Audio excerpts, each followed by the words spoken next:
So friends, नमस्कार, welcome, प्रणाम आप सभी लोगों को मेरा। तो स्वागत है आप सभी का मेरे एक न्यू व्लॉग में। घर का सारा काम ख़त्म करने के बाद मैं गई थी खेत की तरफ। कल की बारिश के बाद मौसम और भी बहुत सारा खूबसूरत सा लग रहा था। और जो हरियाली होती है ना, वो बारिश के बाद और भी बहुत ही प्यारी हो जाती है।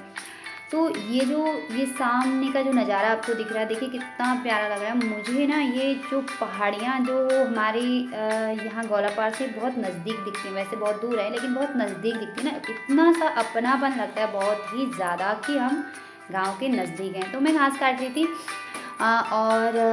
ये जो हमारी पानी की गूल होती है ना, इसमें पानी लाया जाता है, तो इसे भी मुझे साफ़ करना था क्योंकि इसमें घास की जड़ें वगैरह होती हैं, तो उन्हें साफ़ करना पड़ता है कि पानी जल्दी से आए।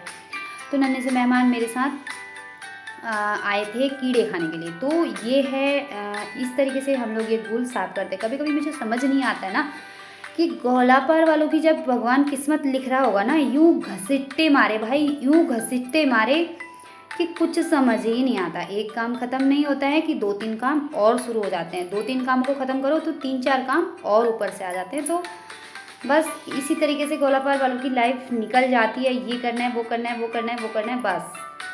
तो ये मैं गूल साफ़ कर रही थी। तो इसके बाद इतने सारे मेहमान आ गए थे मेरा साथ देने के लिए। और इसके बाद मैंने लगाए थे छोटे छोटे 2 केले के पेड़। और इस बार है ना, मेरी भिंडी ख़त्म होने का नाम नहीं ले रही। इतनी सारी भिंडियाँ इसमें से खाई हमने बरसात से अभी तक। अब तो खाने का भी मन नहीं कर रहा है, इतनी सारी लगी हुई है, बस पेड़ में ही है। तो ये था खूबसूरत सा मौसम। ये छोटे नन्हे मुन्ने अभी भी खाना खा रहे थे। और गौलापार में सब लोग अभी अपने अपने कामों पे व्यस्त हैं, मस्त हैं, स्वस्थ हैं। बस सब लोग खेतों में ही मिलेंगे आजकल आपको। तो इसके बाद घर आई, गए, मैं आपको पानी पिलाया। मौसम ठंडा हो गया तो ये बाहर ही थे। और घास जो मैं लेकर आई थी उसे मैंने सुखाने लगा दिया था इस तरीके से, क्योंकि ये अभी गीली थी तो मैंने कुट्टी नहीं काटी। आज दोपहर के खाने में चावल, दाल, अरहर मटका की और अचार हम लोगों ने खाना खाया। तो इसके बाद हम लोग चले गए थे कहीं मार्केट घूमने के लिए, कहीं नहीं, हल्द्वानी गए थे घूमने के लिए, क्योंकि है ना छोटे वाले बेटा का आ रहा था बर्थडे, तो इनके लिए करना था थोड़ा सा शॉपिंग। सबसे पहले मैं इनको ले गई विशाल मेगामार्ट। ये एक ऐसा मॉल है ना जहाँ पर हर रेंज के एक तो कपड़े मिल जाते हैं और छोटी बड़ी जो भी चीज़ें होती हैं वो सभी कुछ इधर ही मिल जाती है। तो हम लोग हमेशा यहीं जाते हैं, या तो इंडिया बाज़ार में जाते हैं या तो विशाल में ही जाते हैं। यहाँ पे थोड़ा सा किफ़ायती है तो इसीलिए। तो जैसे ही अंदर घुसते हैं ना, हम सामान कम और छोटे वाले बेटा को ज़्यादा देखते हैं। वो इस तरीके से भागते हैं, खो ही जाते हैं। ये देखिए, हम लोग इतने आराम से जा रहे थे और उनका पता नहीं था कहीं, और वो बड़ा वाला बेटा भी उन्हें ही ढूंढ रहे थे और वो पीछे मुड़ के मुझे बोल रहे थे कि मम्मा कहाँ गए भैया।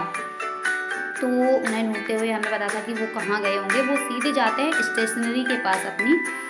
तो हम लोग उधर ही गए थे, वहीं मिल गए थे हमें। और हमको बकेट नहीं मिला था तो हमने इसी तरीके से हाथ में अपना सारा सामान उठा लिया। और मुझे पूरे मॉल में आया था क्या पसंद, ये लिटिल हार्ट।